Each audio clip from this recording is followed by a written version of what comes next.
திரௌபதி 2 படம் பார்த்துட்டு வந்திருக்கேன். திரௌபதி 1 வந்து ஆல்ரெடி நான் படம் பார்த்தேன். அதிலேயே எனக்கு சில விஷயம் பிடிக்கல. திரௌபதி 2 ஆக்சுவலாக வந்து படம் பார்க்குற வந்து இன்ட்ரெஸ்ட் இல்லை. எனக்கு வந்து ஃபஸ்ட்டு இன்ட்ரெஸ்ட் ஏன் வந்துச்சு அப்படின்னா, இன்ட்ரெஸ்ட்னு சொல்ல முடியாது, படம் பார்க்கலாமே அப்படின்றது. மோகன்ஜி அவர்கள் வந்து நேற்று ஒரு வீடியோ போட்டிருந்தாரு சோஷியல் மீடியாவில். படம் வந்து கலெக்ஷன்ஸ் அந்த அளவுக்கு வரல, நெகட்டிவ் ரிவ்யூஸ் அப்படின்றது, கான்ட்ரவர்சி அப்படிலாம் போயிட்டுருக்கு அப்படின்றது. சரி படம் வந்து பார்க்கலாமே அப்படின்றது இருந்தேன். ஆப்வியஸ்லி ஃபஸ்ட் பார்ட்டில் வந்து அவர் ஒரு விஷயம் வந்து சொல்லியிருப்பாரு. ஒரு நாடக காதல் அப்படின்ற ஒரு விஷயத்தை, ஜாதி ஒரு விஷயத்தை வச்சு எப்படி ஒரு உருட்டு ஊட்டினாரோ, அதே மாதிரி இந்த விஷயத்துலையும் பார்ட் 2ல ஒரு மதத்தை வச்சு, இந்து முஸ்லீம் மதத்தை வச்சு இதுலேயும் ஒரு உருட்டி இருக்காரு. ஏன்னா இதில் வந்து ஜிஸ்யா வரி அப்படின்ற ஒரு கான்செப்டை வச்சு பேசியிருக்காங்க. ஜிஸ்யா வரி மூலயமா மதம் மாற்றம் அப்படின்றத, அதாவது முஸ்லீம் மதம் மாற்றம், இந்துவிலேருந்து முஸ்லீம் மதம் மாற்றது அப்படின்னு ஒரு கான்செப்ட் வந்து இதில் ஒரு சின்னதாக ஒரு விஷயம் பண்ணியிருக்காரு. ஆனால் அந்த ஜிஸ்யா வரி அப்படின்றத ஒரு ஆணித்தரமாகவும் ஒரு அழுத்தத்தரமாகவும் இந்த படத்தில் வந்து காட்டலை. விஜய் சேதுபதி வந்து ஒரு டைலாக் வந்து சொல்லியிருப்பார். அதுதான் வந்து இந்த படத்துடைய ஒன்லைனே. இங்கே கடவுளுக்காக சண்டை போட்டுட்டு இருக்காங்க அப்படின்ற மாதிரி மாஸ்டர் படத்தோட ஆடியோ லான்ச்சில் வந்து பேசியிருப்பார். அந்த படத்தோட அவர் சொன்ன ஒன்லைன் தான் அந்த படத்தையே வந்து முழுசாக எடுத்திருக்காங்க. மற்றபடி படத்தில் வந்து பிற்போக்குத்தனங்களும் இருக்குது. ஆல்ரெடி இவருடைய படங்களில் வந்து இதுக்கு முன்னாடி பெண்களை பற்றின பிற்போக்குத்தனங்கள் எப்படி வச்சிருக்காரோ அதே மாதிரி தான் இந்த படத்துல அவர் தன்னை வந்து திருத்திக்கல அப்படின்றது என்னுடைய தனிப்பட்ட ஒப்பீனியன். அதில் ஒரு 2 விஷயம் மட்டும் நான் ஷேர் பண்ணிக்கிறேன். அதில் ஃபர்ஸ்ட் ஆஃப் ஆல் ஒரு விஷயம் என்னென்னா, செக்ஷுவல் அபியூஸ், பெண்களுக்கு வந்து செக்ஷுவல் அபியூஸ் நடக்கும்போது அதோடைய அந்த செக்ஷுவல் அபியூஸில் வந்து என்ன சொல்கிறது, அதில் விழிப்புணர்வு அடைஞ்சு அதில் எப்படி எதிர்கொள்கிறது அப்படின்ற ஒரு மைண்ட் செட் இல்லாமல் செத்து போயிடணும், சூசைட் பண்ணிட்டு சாகணும் அப்படின்ற மாதிரி தான் இந்த படத்துலையுமே வந்து சொல்லியிருக்காரு. திணிக்கிறாரோ அப்படின்ற மாதிரி என்னோட பர்சனலாக வந்து தோணுது. ரெண்டாவது வந்து நேரம் பார்த்து பிரசவம் பார்ப்பது, அதாவது சுகப்பிரசவம். அது வந்து லேடிஸ்க்கு வந்து அது ரொம்பவே வந்து பிரச்சனைகளை தான் கொண்டு போய் முடிஞ்சிருக்கு இதுக்கு முன்னாடிலாம். ஏன்னா நல்ல நேரம் கெட்ட நேரம் அப்படின்றதே நம்ம வந்து பேசிக்கிட்டு இருக்கோம், முற்போக்கு சிந்தனைகள் அப்படின்றது. அது மட்டும் இல்லாமல் இந்த படத்தில் புவி ஈர்ப்பு விசைக்கு அகேன்ஸ்டாக ஒரு விஷயத்த வந்து பண்ணியிருப்பாங்க. நியூட்டன்லாம் அதை பார்த்தா என்ன சொல்லுவார் என்ன பண்ணுவார் அப்படின்றதுனே தெரியல. அந்த விஷயங்கள் வந்து எனக்கு வந்து பிடிக்கல. ஏன்னா ஃபர்ஸ்ட் ஆஃப் ஆல் திரௌபதி 1க்கும் திரௌபதி 2க்குமே ஒரு ஒரு 5-6 வருஷம் கேப்புன்றது ஒன்று இருக்குது. திரௌபதி 1 பார்த்த ஒரு யங்ஸ்டர்ஸும் திரௌபதி 2 பார்க்க போகிற யங்ஸ்டர்ஸுமே வந்து அவங்களுக்கே ஒரு 5-6 வருஷம் கேப்பு அப்படின்றது, வயசு வந்து இன்க்ரீஸ் ஆகிருக்கும். ஸோ அவங்களே வந்து நிறையா வந்து சிந்திச்சிருப்பாங்க, நிறையா படிச்சிருப்பாங்க, நிறையா தெரிஞ்சுட்டு இருந்திருப்பாங்க.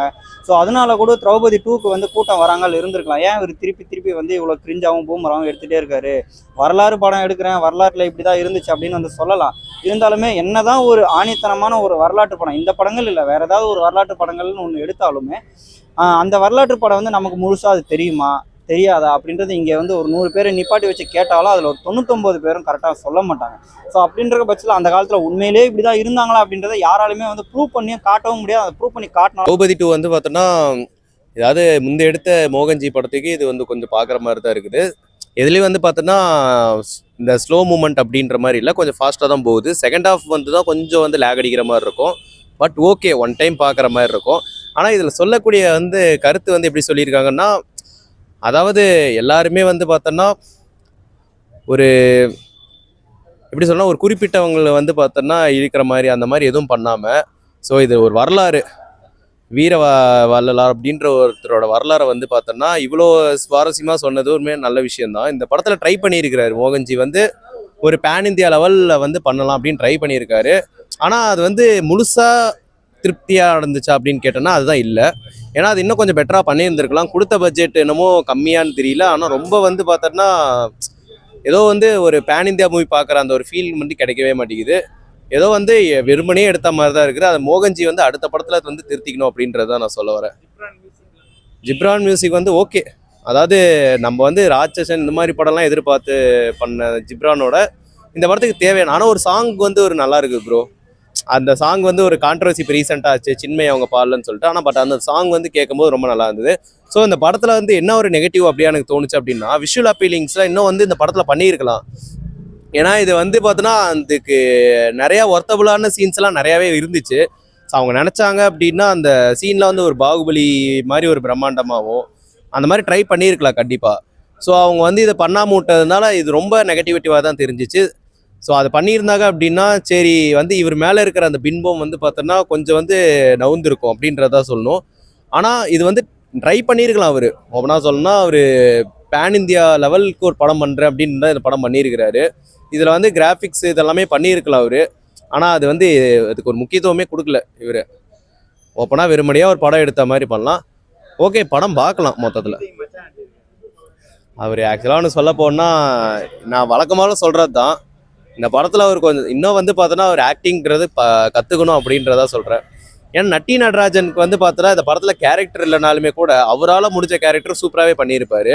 படத்தில் நடித்த ஹீரோயினையுமே வந்து பார்த்தோன்னா அவங்கள நல்லா ஒரு க்யூட்டாக தான் காட்டியிருப்பாங்க படத்தில். அதுவும் இல்லாமல் ஒரு ஹிஸ்டாரிக்கல் படம் எப்படி பார்க்குறோம் அந்த ஒரு ஃபீல்க்கெல்லாம் கொண்டு போச்சு ப்ரோ. அந்த எந்த விஷயமும் மாற்றுக்கிறது இல்லை. ஆனால் கொஞ்சம் ஆக்டிங் வந்து பார்த்தோன்னா ஹீரோ இன்னமும் வந்து பார்த்தோன்னா பண்ணணும். ஃபைட்டிங் சீனில் கூட வந்து பார்த்தோன்னா கொஞ்சம் சோர்ந்து நடிக்கிற மாதிரி தான் இருக்குமே தவிர ரொம்ப பெருசாக வந்து பார்த்தோன்னா கம்பீரமாவோ ஒரு மாதிரி வந்து ரஃப் அண்ட் டஃப்பா ஆராவா அந்த மாதிரி நடித்த மாதிரி எனக்கு பெருசாக தெரியல. ஸோ ஹீரோ வந்து ரொம்ப ப்ரிப்பேர் பண்ண பேர் ரிஷிப் ஷெட்டியா ஏதோ ஒன்று, அவர் வந்து இன்னும் கொஞ்சம் பெட்டராக பண்ணணும். ஓவராலாக இந்த படம் வந்து பார்த்தோன்னா ஒன் டைம் வாட்சபிள், கண்டிப்பாக வந்து பார்க்கலாம். ஸோ மோகன்ஜி வந்து பார்த்தோன்னா நெக்ஸ்ட்டு வந்து பார்த்தோன்னா இந்த மாதிரி பேன் இந்தியா லெவலுக்கு ஒரு படம் ட்ரை பண்ணுறீங்க அப்படின்னா தாராளமாக பண்ணுங்க. ஆனால் அதுக்குன்னு வந்து பார்த்தோன்னா குறிப்பிட்ட சமூகத்தை வந்து பார்த்தோன்னா இழிவுபடுத்தி கேவலப்படுத்தி சொல்லாத படமாக எடுத்தார் அப்படின்னா நல்லாயிருக்கும். இது ஃபேமிலி ஆடியன்ஸ் எப்படி எடுத்துக்கிறாங்கன்னு தெரியல, கண்டிப்பாக வந்து பார்க்கலாம் ஒன் டைம். அவங்க காசு கொடுத்து தேட்டருக்கு டைம் ஸ்பெண்ட் பண்ணி படம் பார்க்க வராங்க. ஸோ மோகன்ஜி அவர்கள் புரிஞ்சிக்க வேண்டியது இதுதான். இந்த மாதிரி கமெண்ட் செக்ஷனில் கெட்ட வார்த்தை பேசுகிறவங்க நீங்கள் இம்பார்ட்டன்ஸ் கொடுத்துட்டு இருந்தீங்கன்னா உங்கள் படத்தை காசு கொடுத்து படம் பார்க்கணும், ஒரு 2 மணி நேரம் 3 மணி நேரம் டைம் ஸ்பெண்ட் பண்ணணும்னு நினைக்கிறவங்க அடுத்த படம் நீங்கள் எடுக்கும்போது வந்து பார்க்கணுமா அப்படின்றத யோசிக்க தான் செய்வாங்க. நீங்கள் யாருக்கு இம்பார்ட்டன்ஸ் கொடுக்க போகிறீங்க அப்படின்றத பொறுத்து தான் அடுத்த படங்களை வந்து பார்ப்பாங்க. ஜென்ரல் ஆடியன்ஸ்க்காக நீங்கள் வந்து படம் எடுங்க. கமெண்ட் செக்ஷனில் இந்த மாதிரி கெட்ட வார்த்தைகள் பேசுகிறவங்களுக்காகவும் உங்களை வந்து உசுப்பேத்தி விட்டுட்டு நல்லா வந்து அழகு பார்ப்பாங்க. ஆனால் உங்களுக்கு ஒரு கஷ்டம்னு வரும்போது யாருமே வந்து உதவி பண்ணவே மாட்டாங்க. காரணம் ஏன்னா நேற்று உங்களுடைய கஷ்டத்தை நீங்கள் ஷேர் பண்ணிக்கும் போது தனியாளாக நின்று தான் நீங்கள் வீடியோ போட்டிங்களே தவிர யாரெல்லாம் உங்களை ஏற்றி விட்டு அழகு பார்த்து வேடிக்கை பார்த்தாங்களோ அவங்களாம் உங்களை யாருமே வந்து காப்பாற்றலை. அது மட்டும் இல்லாமல் தமிழ் மக்களுக்காக நீங்கள் ஒரு படம் பண்ணுறீங்க அப்படின்னு நீங்கள் சொல்கிறீங்க. தமிழ் மக்களுக்காக அகேன்ஸ்டாக நின்றுட்டு இருக்காங்க சில பேர். அதில் வந்து குறிப்பாக சில பேரை நீங்கள் இம்ப்ரெஸ் பண்ணணுன்றதுக்காக அவங்களுக்கு நீங்கள் படம் போட்டு காட்டுறது. அது மட்டும் இல்லாமல் ப்ரமோஷன்ஸில் அவங்கள உட்கார வச்சு ப்ரீமியர் ஷோஸில் அவங்கள உட்கார வச்சு காட்டுறது. நான் யாரை சொல்கிறேன் அப்படின்னா அர்ஜுன் சம்பத், எச் ராஜா அவங்கள நீங்கள் வந்து இம்ப்ரெஸ் பண்ணுறதுனால தமிழ்நாட்டு மக்கள் வந்து உங்களை நல்லாவே வாட்ச் பண்ண தான் செய்வாங்க, கேள்வி கேட்க தான் செய்வாங்க. கேள்வி கேட்குற இடத்துல உங்களுக்கு டென்ஷன்ஸ்ன்றது வரதான் செய்யும். ஏன் கேள்வி கேட்க செய்வாங்கன்னா அவங்கெல்லாம் வந்து ஒரு காலத்தில் விஜய்க்கு அகேன்ஸ்டாக இருந்தாங்க. ஒரு காலன்றது ரொம்பலாம் இல்லை. 2017 மெர்சல் படம் அப்போ என்ன பிரச்சனைகள் அனுபவித்தோம் அப்படின்றது வந்து தெரியும். இன்றைக்குமே வந்து விஜய் அவர்கள் வந்து நிறைய விஷயத்தை வந்து அனுபவிச்சுட்டு இருக்காங்க. நீங்கள் இப்போ படம் ப்ரொமோஷனில் பேசும்போது விஜய்க்கு அகேன்ஸ்டாக ஒரு 2-3 ஸ்டேட்மெண்ட் விட்ட மாதிரி கூட வந்து நீங்கள் வந்து பர்சனலாக வந்து பகிர்வு சொல்லியிருக்கீங்க. ஸோ அந்த மாதிரி விஷயங்கள்லாம் நீங்கள் வந்து தவிர்த்துக்கணும் அப்படின்றத நினைக்கிறேன். நீங்கள் சொல்லலாம் அது என்னுடைய விருப்பம், அர்ஜுன் சம்பத்துக்கும் இல்லை எச் ராஜாவுக்கும் படம் போட்டு காட்டுறது அப்படின்றது. ஏன்னா அவங்களாம் வந்து விஜய்க்கு அகேன்ஸ்டாக ஒரு காலத்தில் நின்னவங்க.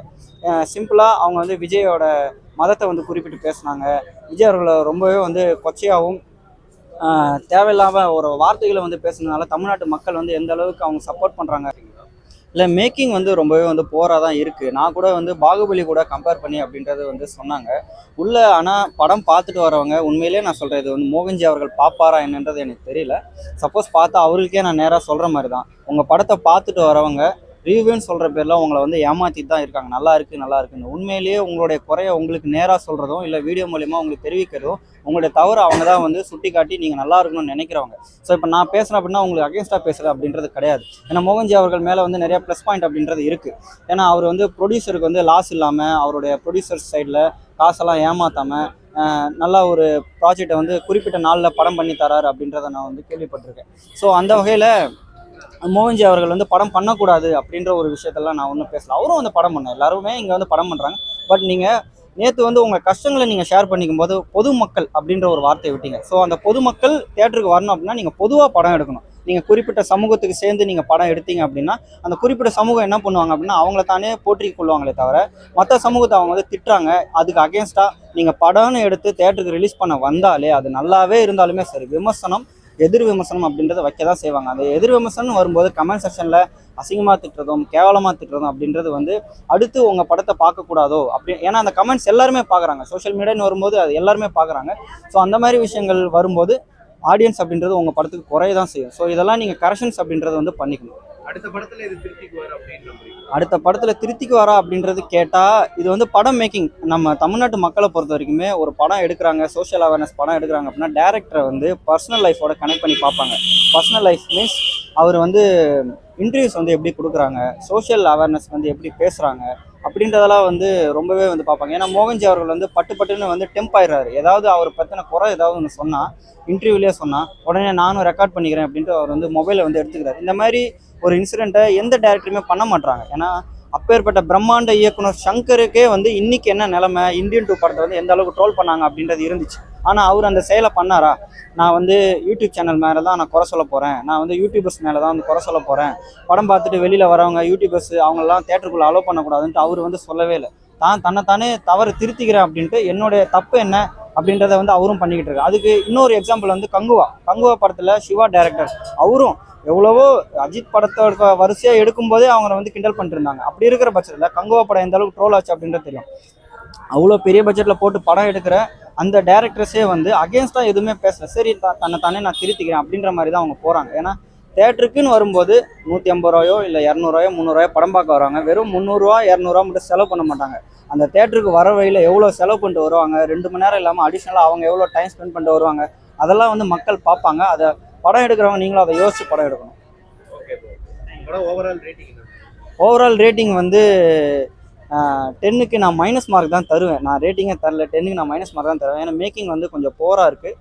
சோஷியல் அவேர்னஸ் இந்த படத்தில் வந்து இல்லை. சோஷியல் அவேர்னஸ் என்ன கேட்டால் வந்து 0 அப்படின்றது. தேங்க்யூ.